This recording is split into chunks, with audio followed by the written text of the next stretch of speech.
मध्य प्रदेश के जंगलों में हाथियों की बसाहट को लेकर भी मुख्यमंत्री डॉक्टर मोहन यादव ने कहा कि मध्य प्रदेश के लिए ये गौरव का विषय है कि हाथियों ने ये बसेरा बनाया है, जिसको लेकर पड़ोसी राज्यों के साथ तालमेल बैठाकर उनके लिए बेहतर वातावरण विकसित किया जाएगा। छतरीपुरा की घटना को लेकर मुख्यमंत्री ने कहा कि हम सभी वर्गों को साथ में लेकर विकासशील प्रदेश की योजना बना रहे हैं, लेकिन जो भी व्यक्ति लॉ एंड ऑर्डर को अपने हाथ में लेने की कोशिश करेगा, ये शांति बिगाड़ने की कोशिश करेगा, उसके ऊपर सख्त कार्रवाई की जाएगी। धार जिले के 4 बच्चों की गुजरात में कार में बंद होने से हुई मौत पर भी मुख्यमंत्री डॉक्टर मोहन यादव ने संवेदनाएं व्यक्त करते हुए कहा कि बड़ी दुखद घटना है, जिसमें उनके परिवार को 5 लाख रुपए की राहत राशि देने की बात कही।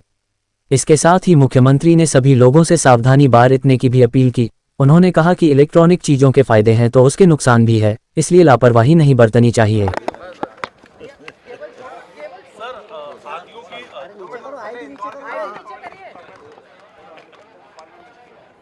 भोपाल में आपका दिवाली मिलन हो गया या नहीं हुआ? सर जो कनाडा में स्थिति हो रही है, कैसे आप देखते हैं? पूरे देश भर में उसका विरोध। कनाडा में हुई घटना की मैं कठोर निंदा करता हूं।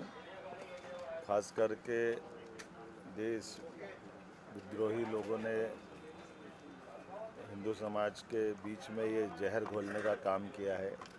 विदेशी शक्तियाँ भी उसी में है।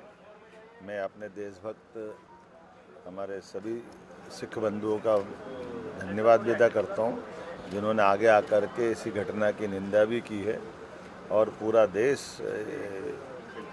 इस तरह की घटनाओं को बर्दाश्त नहीं करता। मैं कठोर शब्दों में निंदा करता हूँ। सर, हाथियों को लेकर क्या कदम उठाए जा रहे हैं संरक्षण के लिए, जो घटनाएं हुई हैं मौत की? मैं बीते दिन रायपुर में था, उसके बाद भी आपकी जानकारी में है कि ये हाथी हमारे अपने मध्य प्रदेश की आबो हवा उनको पसंद आई है। एक तरह से पहले आते जाते थे, लेकिन आज की स्थिति ये बन गई कि अब हमारे जंगलों में, यहाँ के रहन सहन में, यहाँ के जंगलों की व्यवस्थाओं में लगभग 100 से ज़्यादा हाथी अब मध्य प्रदेश के हमारे बांधवगढ़ से लगा करके उमरिया तक सभी जंगलों में स्थायी रूप से रुक गए हैं। तो प्रशासन के साथ हमने प्लान बनाया, फॉरेस्ट डिपार्टमेंट हाथियों की सुरक्षा के लिए भी, हाथियों की रहन सहन के साथ साथ जनजीवन में भी कोई कष्ट नहीं आए, इस तरह से हम पड़ोसी राज्यों के साथ भी इसके लिए तालमेल बनाने के लिए कल मुख्यमंत्री मेरी श्रीमान विष्णुदेव साय जी से भी बात हुई।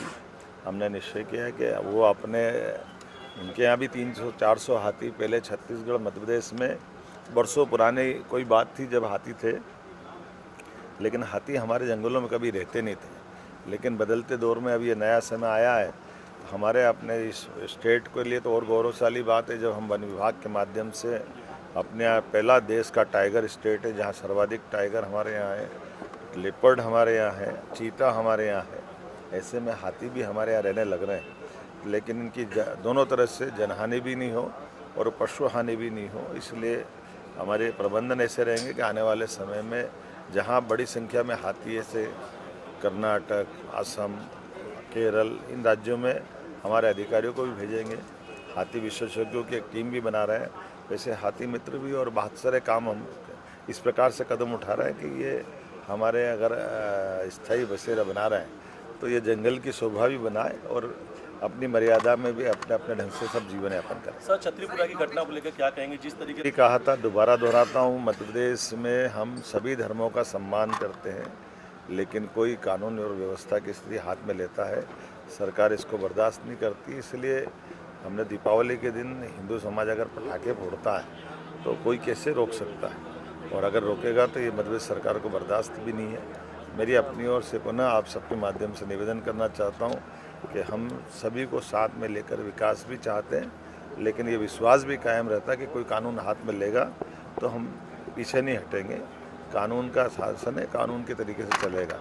कानून सबसे निपटने में सक्षम है, सरकार सक्षम है। सर, कार बंद होने से बच्चों की, सर 4 बच्चों की मेरी जानकारी में आया कि हमारे कुक्षी का परिवार गुजरात में गया था, गुजरात में गाड़ी में बच्चे बैठ गए और वो दुखद घटना हुई। मैं परमात्मा से कामना करता हूँ कि जिन बच्चों का साथ ये घटना घटी है, परमात्मा सबको मोक्ष दे। लेकिन ऐसी दुखद घटना में मध्य प्रदेश सरकार अपने मध्य प्रदेश वासी उस परिवार के साथ भी है, इसलिए हमने इस घटना के लिए तुरंत राहत राशि में 5 लाख रुपए की राशि भी दी है और परिवार के दुख की घड़ी में सरकार भी उनके साथ है और इस प्रकार की घटना न हो, इस प्रकार की मैं अपील भी करता हूँ। ये इलेक्ट्रॉनिक साधनों का लाभ भी है, लेकिन इस प्रकार से नुकसान भी है। ऑटोमेटिक लॉक हो जाना गाड़ी का, और हवा प्रकाश बंद हो जाए तो किसी के साथ में भी ये घटना हो सकती है। तो लेकिन इस घटना के लिए मेरे अपने मन में बड़ी गहरी संवेदना भी है और दुख भी है कि एक बहुत गलत घटना घटी है। लेकिन इस व्यवस्थाओं के आधार पर अब मैं परिवार में जिन बच्चों के साथ घटी उनके माता पिता अभिभावक से भी अपील करता हूँ कि वो भी सावधानी रखें। ऐसी घटनाओं से सबको सबक लेना चाहिए। सर, पंडित धीरेन्द्र की शादी कुंभ में गैर हिंदू